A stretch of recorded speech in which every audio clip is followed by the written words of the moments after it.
Halo semua, selamat datang kembali di Ngulas-Ngulas episode 3. Oh iya. Setelah melewati episode pertama film apa sih? Pertama lupa lagi gue. Sama tinggal sampai jumpa. Oh, sampai jumpa sama tinggal. Sampai jumpa. GJLS. Dan di episode ketiga kita habis nonton, lebih tepatnya Abah habis nonton. Oh, by the way ini ada Abah menggantikan Wildan karena Wildan sedang pulang kampung ya. Bayarannya kemahalan. Ridersnya kebanyakan. Rese lah kayaknya, kemungkinan besar diganti lah. Pokoknya kita digantikan oleh Abah hari ini. Dan Abah baru aja nonton film Sore, Istri dari Masa Depan oleh Yandi Lawrence. Gua udah nonton kemarin. Dan sebenarnya agak melanggar peraturan ini ya, melanggar peraturan ngulas-ngulas dikit karena harusnya kan selesai nonton langsung take. Nah, itu. Cuma karena nggak ada Wildan sih bangke, jadi harus dilanggar dikit lah. Cuma gue doang yang ini langsung fresh nih. Fresh. Baru datang. Ya gitu. Gue ceritakan sedikit untuk apa namanya prolog. Intinya si Sore Istri dari Masa Depan ini menceritakan tentang Sore yang datang dari masa depan untuk memperbaiki kehidupan suaminya, istri kamu dan Jonathan. By the way, spoiler alert, yang hidupnya nggak bener lah kurang lebih gitu ya, melalui perjalanan waktu gitu. Berusaha untuk memperbaiki gitu. Iya. Tapi kalau salah boleh dibenerin juga ya. Tapi intinya kurang lebih ceritanya gitu lah, kalau udah nonton bakal paham. Dan gimana bro, menurut lu bro? Lu kan baru nonton fresh. Apa yang suasana yang lu dapet pas nonton dan Susah ngejelasinnya ya, hampir speechless juga Sama, gitu. sama. Hampir speechless gitu. Pulang-pulang dari keluar dari pintu bioskop langsung. kicep kan lu? Ya tatapannya kayak gini apa namanya ya, tatapan kayak Hampa gitu. Hampa bagus, hampa enggak nih? Nggak tahu aja hampa apa gitu benar kan gue bilang tadi speechless. Gue nggak tahu itu hampa apa sama juga. Lu selesai nonton pengen tepuk tangan gak sih? Gue kayak pengen refleks, anjing pengen tepuk tangan lagi. Itu itu pas itu semua orang tepuk tangan kecuali Pas apa? pas itu pas sudah selesai semua tepuk tangan. Wah, tepuk tangan di bioskop, di Iya. studio itu? Iya. Oh, gue enggak ya. Kita nonton nggak ada yang tepuk tangan. Gue mau tepuk tangan padahal cuma kayak agak katro ya kalau sendiri, maksud gue, jadi nggak tepuk tangan. Gue mulai duluan lah, tapi kalau dari gue ya pengalaman menontonnya, bangke. Sore itu film keempatnya yang di Lawrence kan. Iya. Setahu gue film pertama itu kan Keluarga Cemara, film feature ya maksudnya, film panjangnya. Keluarga Cemara, Jatuh Cinta Seperti di Film-Film, Satu Kakak Tujuh Ponakan, baru Sore. Setelah nonton, lu udah nonton Jatuh Cinta kan? Oh itu belum gue. Belum nonton ya? Belum nonton. Bisa ganti partner gak gue? Kalau belum nonton susah nih. Nah iya, jadi pengalaman menontonnya gue setelah nonton Jatuh Cinta ya, ini trace back dikit. Setelah nonton Jatuh Cinta Seperti di Film-Film tuh gue merasa untuk karya film kedua ya, kayaknya yang di Lawrence dapet gelar dewa setara amator tuh udah layak tuh. Gue udah gak ngerti lagi deh, kayak anjing ada orang bisa bikin film segininya ya. Lu harus nonton sih, sebenernya susah nih ngomong kalau lu belum nonton. Tuh kayak lu nonton Cinema Paradiso pada zaman itu, kayaknya gitu deh vibesnya. Nanti Ya jadi dicek. ya terus setelah nonton film Jatuh Cinta seperti di film-film, gue tuh ngerasa untuk film kedua nih udah terlalu OP nih, udah terlalu geblek. Orang baru bikin 2 film panjang udah kayak gini, akan jadi apa film ketiga keempatnya? Harus lebih bagus dong, maksudnya bukan harus ya, logikanya ya, orang kalau film keduanya aja udah kayak gitu, film ketiga keempatnya harusnya lebih bagus. Sampai akhirnya nonton Sore, bangsat, naik lagi anjing, bagus banget Sore. Itu pengalaman nonton gue, jadi gue kaget bahwa yang di Lawrence ternyata bisa bikin film yang setidaknya menyamakan level. Balik lagi. Iya, Jatuh Cinta Seperti di Film. Jadi kayak comeback dia, kayak Satu Kakak. Gue rasa cukup banyak kritikan yang didapat setelah gue juga membaca review-review di Letterboxd, dan pengalaman pribadi gue nonton kayak emang nggak level up dari Jatuh Cinta.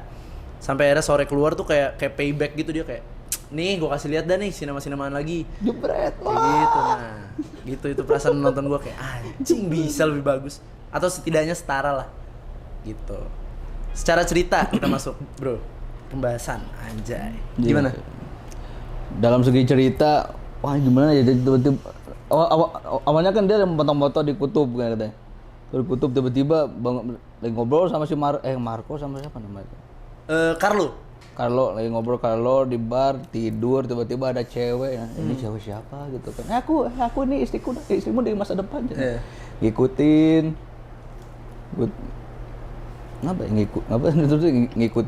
Ngikutin keseharian Jonathan. Terus mulai ada ngatur gitu kan. Terus Si Jonathannya kayak mengingkari janji gitu kan. Iya. Itu diingetin. Ceritanya tiba-tiba berdarah kayak di ini Eleven di Stranger Things tiba-tiba Iya. berdarah tiba-tiba cep kok ulang lagi. Balik lagi gitu kan. Menarik untuk lu maksudnya si looping ini. Dia kan main kayak time travel loop gitu kan, entah apapun itu. Jadi keingetan ini gue juga belum nonton tapi penasaran ada yang itunya film Your Name ya? ada itu dulu banget jadi lebih kayak pelopor time travel jenis kayak gitu. Wah, Kayaknya Groundhog Day kayaknya. Groundhog Days. Iya. Itu dia menurut lu atau secara secara historically dia emang pelopor film time travel? Historically ke jenis time travel kayak gitu, historically Dimulai kayaknya oleh mulai film? Groundhog Day. Oh. Nah, ini menyangkut ke soal cerita juga ya, karena cukup banyak dibahas gue lihat di media sosial. Nah ini sih kurangnya pelanggaran yang gue lakukan karena gue nontonnya kemarin, jadi gue udah nggak sengaja baca beberapa review. Banyak yang membahas soal time travelnya. Nah menurut lu gimana soal time travelnya? Lu juga kan off cam tadi sempat bilang ke gue ada bahasan soal time travelnya kan? Anjir kayak gue tuh bingung itu tuh kutukan atau apa gitu tuh. Exactly, betul. Terus Itu kan gitu kan. Gue juga kalau emang kutukan asal tiba-tiba langsung ini gitu langsung ditaro gitu kan nggak ada planting. Langsung nggak ada apa sih? Iya, planting information lah, nggak ada pengenalan dulu lah kurang lebih background story-nya kenapa dia bisa kayak gitu. Ya, betul. Terus Itu, aduh. Kalau bisa mah sih ini mah langsung ini. Kalau bisa mah kalau mau lebih wah mah tahu kan ada foto yang itu kan foto si kayak nenek-nenek kan. Hah? Itu kan dia tuh fotoin nenek-nenek tapi dia iya. nenek-nenek. Fotonya Jonathan untuk dipamerkan, foto nenek-nenek. Anjing bisa aja si ceweknya tuh tiba-tiba ketemu sama si itu gitu kan. Anjing, pas tua ya? Pas. Wah, agak terlalu jauh Mas narik ini masanya, tapi menarik kalau digituin. Bukan menarik, maksud gua lucu. Jadi Easter egg maksud lu kan? Dari kutukan seorang shaman dari sana gitu kan. Iya. Nah, gue nebelin soal itu sih, bahwa yang gue rasa juga di cerita film Sore ya, Benci Tapi Cintanya adalah gue tuh sebenarnya nggak kaget dengan gaya cerita dan gaya film Sore gitu. Kayak ada gaya-gaya serupa, ada penceritaan serupa kayak film Sore. Jadi bukan sesuatu yang new, freshly, belum pernah ada yang bikin. Sebenarnya nggak terlalu kaget gue itunya. Tapi bangkainya walaupun gue udah kaget, gue udah tahu itu nggak mengagetkan, tetap kaget gue pas udah kelar tuh, kayak anjing bagus banget. Tetap pengemasannya kayak gue udah sampai sekarang juga gue masih sulit untuk mencari dalam tanda kutip kekurangannya atau minusnya atau hal yang gue nggak suka gitu, karena gue suka banget sama film Sore gitu. Perumpamaannya tuh kayak gue mau ngagetin lu nih, lu tahu nih gue udah sneak up on you buat ngagetin nih, tapi pas gue kagetin lu tetep anjing, tetep kaget, padahal lu tahu gue udah mau ngagetin lu. Nah perasaan gue menonton tuh kayak gitu, secara cerita yang dibungkus dan disampaikan oleh Yondy Lawrence. Sedangkan kalau membahas time travel, bener yang kayak lu bilang bahwa agak Foto kosong sebutnya. anjing, gue lupa tadi kayak giniin. Bangsat. Gue udah temen tahu tuh udah telat. Iya, apa tadi? Oh, bukan plot hole juga ya, nggak tahu dia bisa dibilang plot hole apa enggak, tapi kayak ada missing piece dalam penceritaan time travel yang dia dijalani oleh Sore. Oleh Sora. Kayak tiba-tiba dia datang kayak yang lu bener bilang tadi. Gua nggak tahu dia bisa time travel itu karena apa. Nah, Gua nggak tahu apa yang memantik dia untuk bangun di hari yang sama, di jam yang sama, di waktu yang sama. Gua nggak tahu kenapa kalau dia bertemu. Ada kan beberapa part yang kalau misalnya dia udah ngasih tahu Jonathan akan meninggal, terus kalau ada sentuhan fisik dalam bentuk apa gitu ya, pokoknya dia jadi mimisan dan dia jadi nge-restart. Iya kayak gitu. Nah itu tuh gue merasa kayak emang agak missing piece lah, kayak gue jadi mempertanyakan lah kok gitu. Nah jadi muncul pertanyaan itu di dalam benak gue saat mencoba menerka apa yang terjadi dalam time travel yang dialami oleh Sore. Tapi missing juga gitu kan. Kalau emang ada ini nggak sih bro? Bukan kisah mistis, kisah kayak folklore gitu di daerah-daerah kutub tentang aurora gitu yang bisa membalikan waktu. Anjing. Ada nggak ya? Jenius. Ada nggak ya tentang hal itu? Jenius. Ini Wildan nggak mungkin bisa mikir gini nih. Iya, kan mungkin aja yang bikinnya kan itu kan dari web juga kan ya. Iya. Iya bener. Mungkin dia ada based on folklore dari kutub atau apa gitu kan. Jadi kalau dia Anjing. tentang aurora gitu.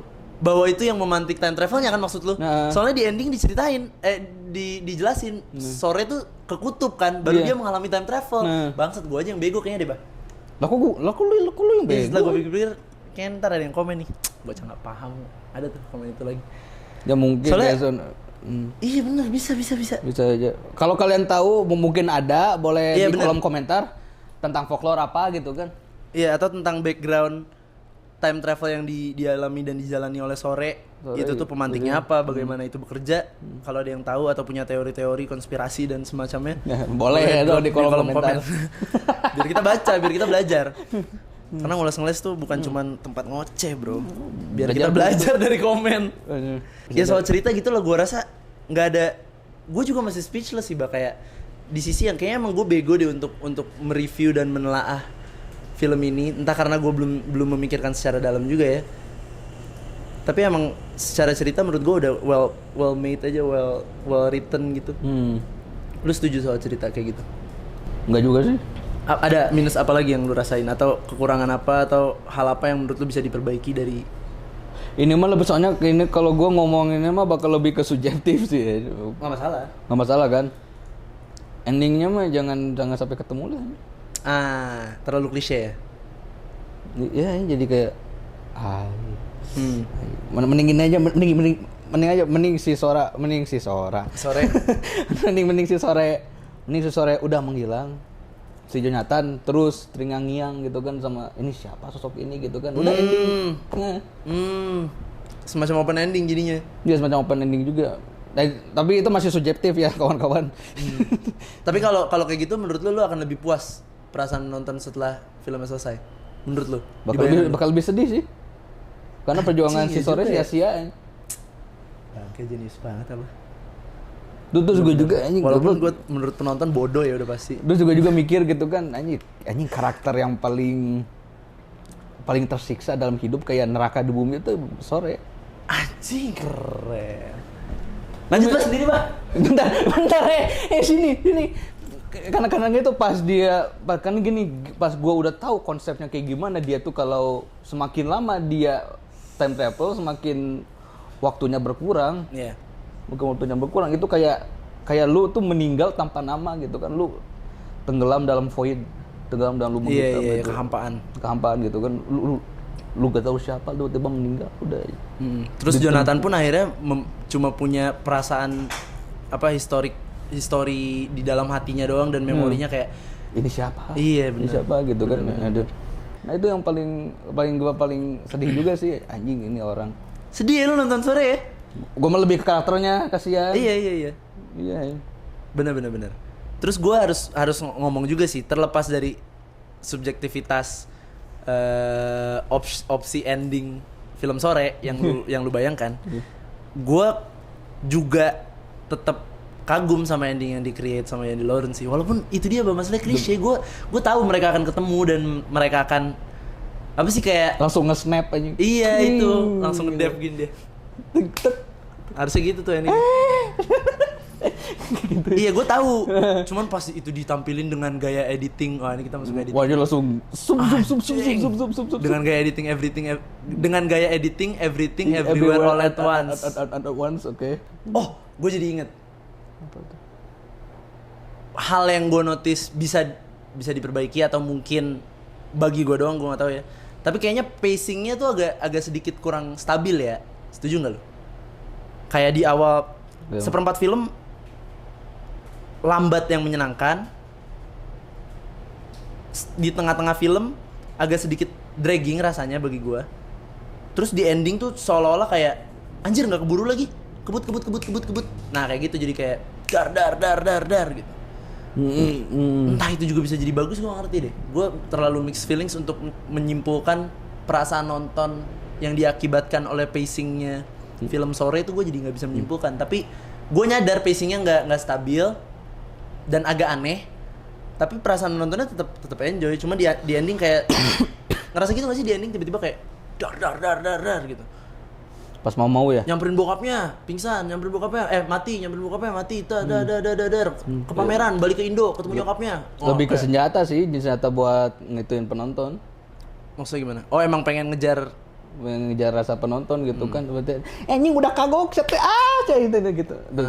Semua orang penonton kayak gitu sih ya. Pas dia mau buka ada bapaknya ini semuanya. Iya. Semua langsung wah suara keluar gitu. Anjing gue juga kesel. Gue juga kesel. Padahal kita tahu kan itu akan ini enggak akan dikasih tahu nih anjing. Cuman dipotong kan gue jadi penasaran. Bangsat gue juga. Wah, kalau itu mah dalam hati kalau gue mah dia mah iya. Ya gitu. Terlalu lama bahas cerita. Ya maaf. Dan nggak ada kesimpulan juga nih bahas cerita, terlalu ngalor ngidul karena gue bingung beneran. Tapi itu sih kalau ngomongin soal kekurangan atau minusnya. Terus gue suka kayak dia menjadikan waktu tuh sebagai antagonisnya tuh adalah waktu, bukan Sorry atau Jonathan gitu. Gue sempet baca, tapi gue belum mendalami itu, gue nggak berani ngomong banyak soal itu. Tapi cerita oke lah intinya. Gue no complain karena pada akhirnya tentang gimana ceritanya nyampe ke kita kan sebagai penonton, dan gue merasa ceritanya nyampe dan kena di hati gue gitu. Jatuh jebret lu. Ada lagi lu soal cerita? Untuk saat ini mah enggak. Nanti kalau ada di tengah-tengah juga masukin aja. Sinematografi kita bahas. Ya itu gue udah tahu gue. Anjing. Oke, Black sinematografi no. Wah. Gue gak ngerti lagi dah. Bener-bener nyombong lanskap aja udah. Nyombong visual banget udah. Kelar deh. Itu chemistry-nya dapet itu DOP sama. Iya, dia selalu jalan bareng ya? Sama Dimas Bagus. Selalu ya? Selalu. Dari Keluarga Cemara? Keluarga Cemara iya. Dimas Bagus ya? Dari Mengakhiri Cinta dia. No, bagus banget no. Merinding nih gue ingetnya no.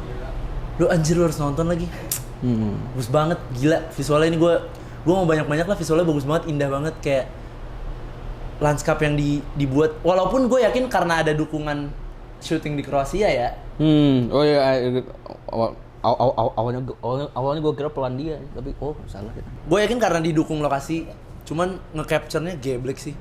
Komposisi, warna, blocking semua anjir mantap. Udah kamera gue sinematografi gue nggak mau ngomong banyak deh udah. Maksudnya gue nggak ngerti juga apa yang bisa gue dalam tanda kutip ya kritik gitu, atau apa yang bisa gue point out.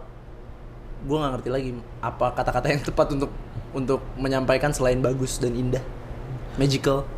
Gue juga setuju sih gitu. Gue juga speechless. Gue speechless. Yang gue kagum ini yang shot di dalam kereta tuh ini. Wah gue suka tuh. Oh, lu suka itu? Ya, yang miring ya? Miring tiba-tiba. Black. Ai kepikiran. Somehow ini kan film romance science fiction kan? Somehow science fictionnya di situ tuh terasanya kayak ini science fiction banget nih shot ini. Padahal nggak ada apa-apa, cuman kereta belok doang kan. Tapi kerasa science fiction gak sih? Iya, pas waktunya dia kayak istilah warping. Kayak warping kan, kayak nge-warp kan, kayak waktu kan. Iya. Gitu. Science fiction-nya mah di Aurora ya. Wah, Auroranya geblek. Ditambah gue nggak ngerti ya, foto-fotonya Jonathan emang beneran bagus anjing.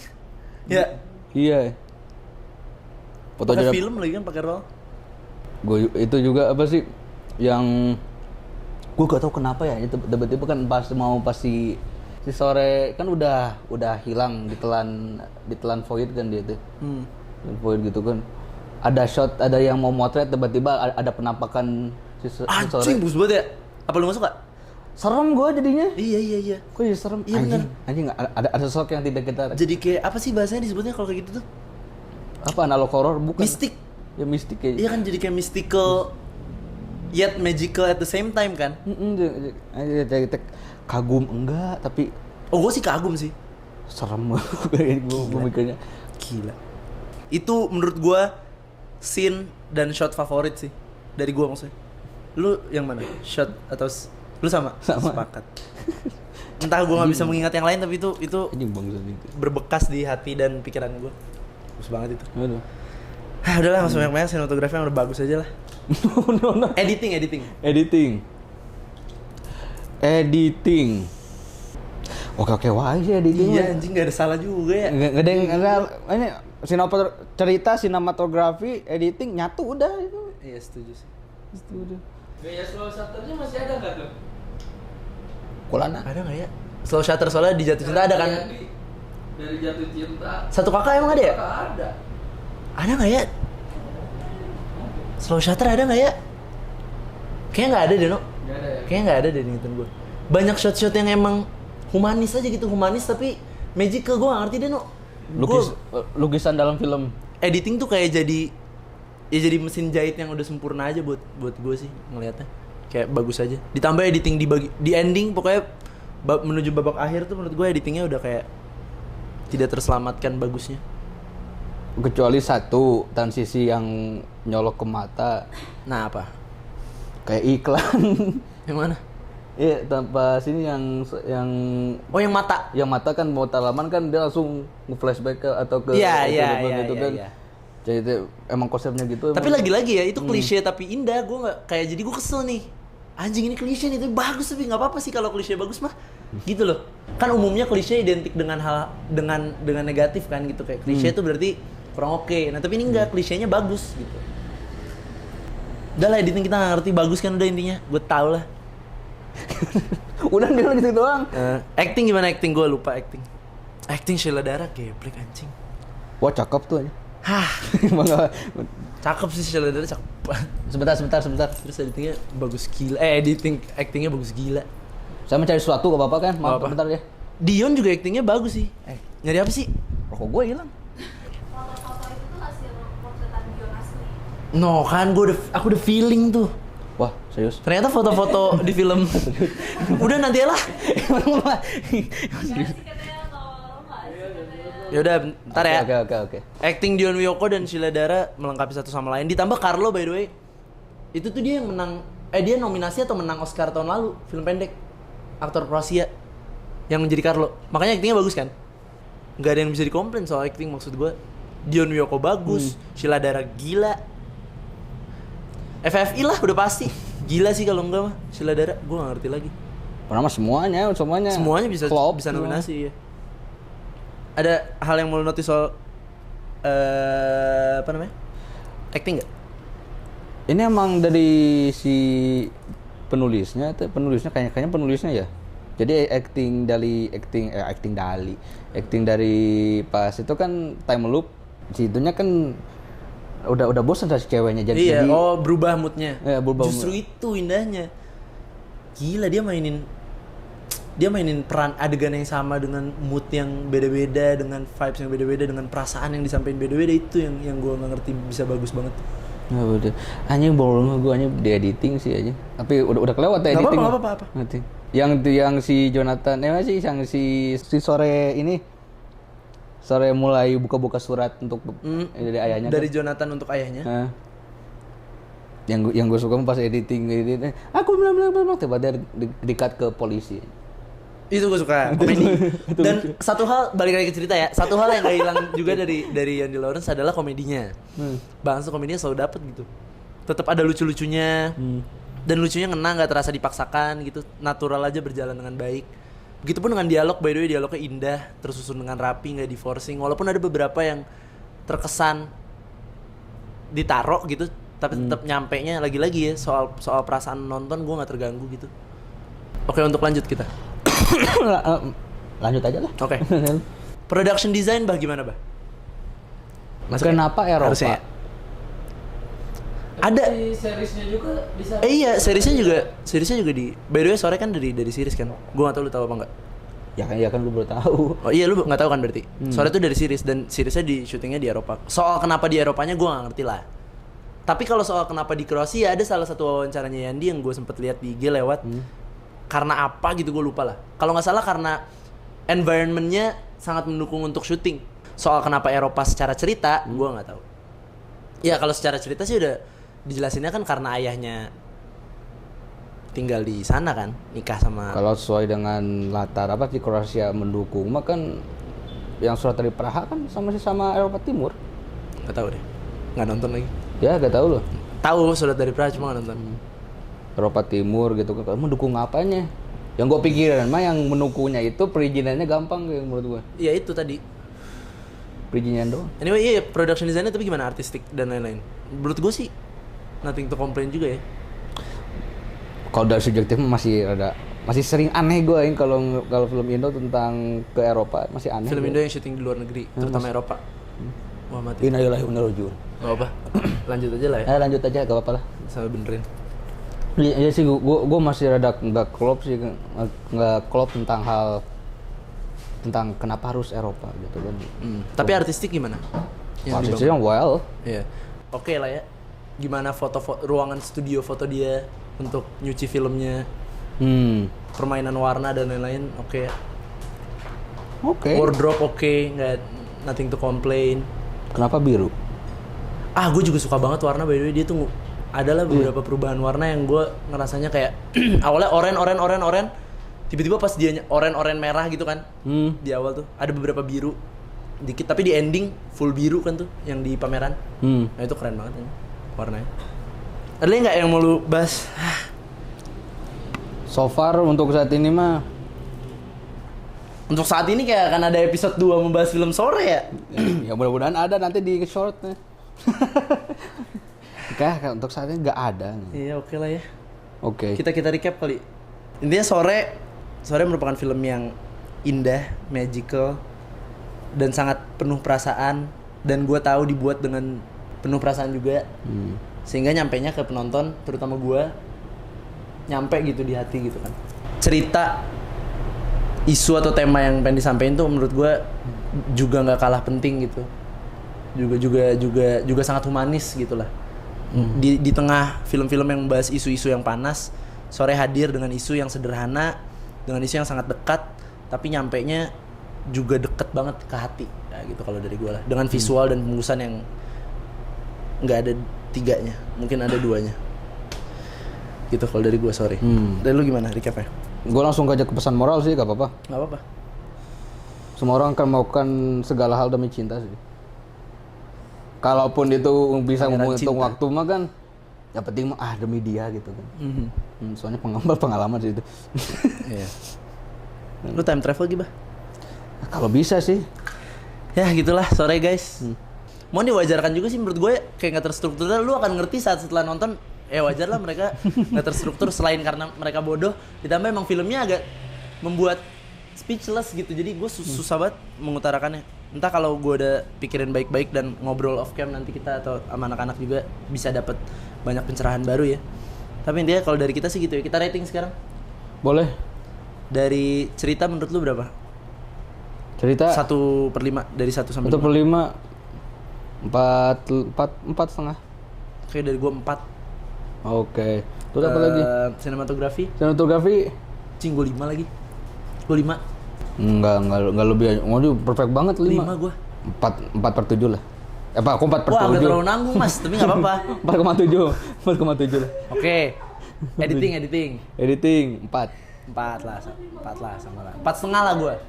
Apa lagi sih? Keseluruhan. Sabar. Production design gue. Production design.